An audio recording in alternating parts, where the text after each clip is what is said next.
Trump's activity on Twitter has been raising eyebrows pretty much ever since he began his road to the White House. He's been accused of being irresponsible, operating without a filter, tweeting out things that demean the office of the presidency. And since the election, his tweets have caused stocks to rise and fall, companies to rethink some of their decisions, and then, of course, the Twitter wars and spats he gets into with anyone willing to take him on. Antony Gordon is my guest, branding marketing expert on politics. He joins us from LA. What do you think about all of this, Antony? Donald Trump on Twitter and how it's played out over the past couple of months. Thanks very much, Todd. Well, I think firstly, when it comes to anything with regard to branding from the political perspective, there's two sort of golden rules. Number one, consider the source. And number two, has there been third-party corroboration?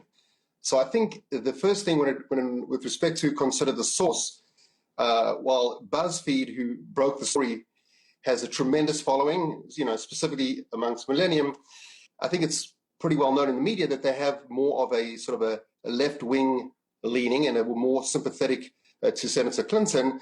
So I think when one considers the source, one has to at least have some healthy skepticism as to the veracity and authenticity of the story that broke. And with respect to third-party corroboration, Todd, even CNN and the New York Times, which I think most people would concur have more left-wing leanings, were sort of dubious about whether the story was authenticated, whether there was third-party corroboration.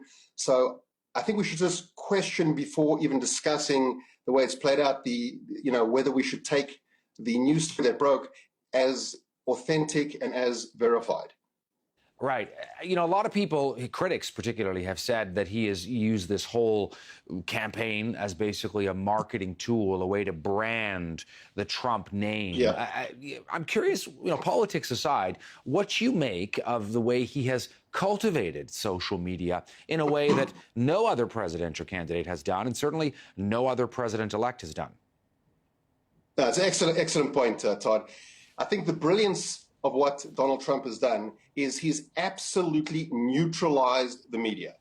By using social media such as Twitter in 140 characters and getting straight to the consumer, if you will, what he's done is he's enabled himself to introduce himself without any filter to the population, to the prospective voters. And the brilliance of that is there's no media spin, there's no bias. He's telling you in 140 characters what he feels, and he's doing it in real time and an intuitive sort of response.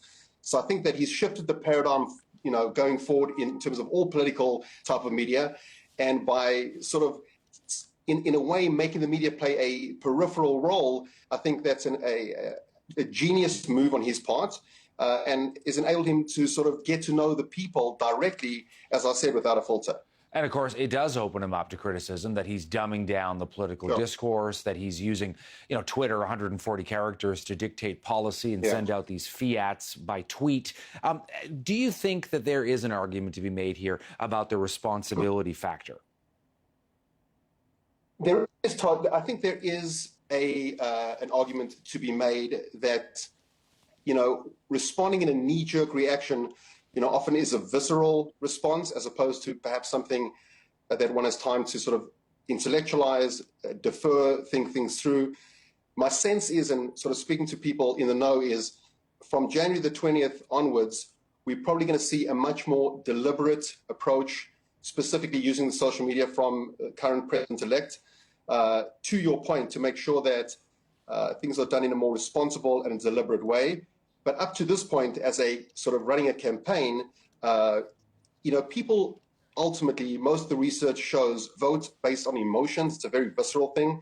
So it certainly has stood him in good stead up until now. But going forward, your point is well taken. I think that he's going to be a lot more deliberate and a lot more, sort of stayed in his approach and sort of run things through his advisors. Antony Gordon joining us from Los Angeles. We'll soon find out. Thank you for your time today. Great to have you on. My pleasure. Thank you, Todd.